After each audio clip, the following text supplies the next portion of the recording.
дараагийн мэдээг танилцуулъя. Америкийн нэгдсэн улсад томоохон цэргийн парад болсон байна. За энэ удаагийн цэргийн парадыг Америкийн нэгдсэн улсын ерөнхийлөгч Дональд Трамп зохион байгуулсан. За энэ парадыг зохион байгуулах шалтгаан нь бол Америкийн нэгдсэн улсын айрам хүчтэй болохыг олон нийтэд харуулах ийм сонирхлоо илэрхийлж байгаа юм. За түүний хувьд энэ удаа арга хэмжээ зохион байгуулсан явдал нь 1991 оноос хойш эцэг буушин засаг захиргаа одоо цэргийн парад зохион байгуулснаас хойш анх удаага болж байгаа ийм үйл ажиллагаа болж байгаа юм. За ерөнхийлөгч Дональд Трамп энэ арга хэмжээнд оролцож үг хэлэхдээ улс орн маань удахгүй өмнөхөөсөө илүү хүчирхэг баян одоо ийм улс болно гэж мэдэгдэж байгаа. За Америкийн нэгдсэн улсын армийн мэдээллийн агентлагийн мэдээлснээр парадад 150 орчим цэргийн машин, түүний дотор Абрамс танк, Black Hawk нисдэг тэрэг зэрэг 50 орчим нисэх онгоц оролцсон юм байна. За мөн 6700 орчим цэрэг оролцсон байна. За энэ бол 1991 онд Персийн булангийн дайны дараа болсон цэргийн парадаас хойш Вашингтонд болсон анхны том цэргийн парад гэж Америкийн хэвлүүд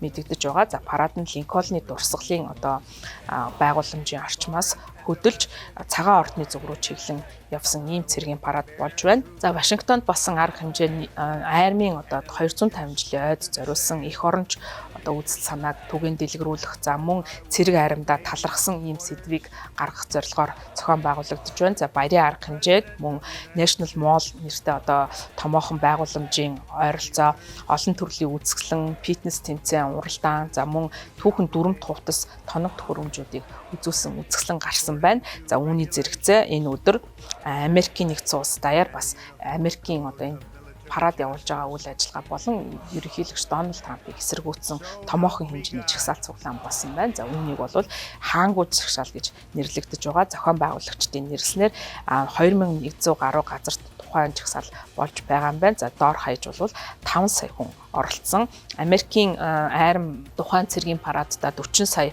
$40 зарцуулж байгаа. За энэ нь бол цэргийн нөөцийг зөв бусаар ашигласан.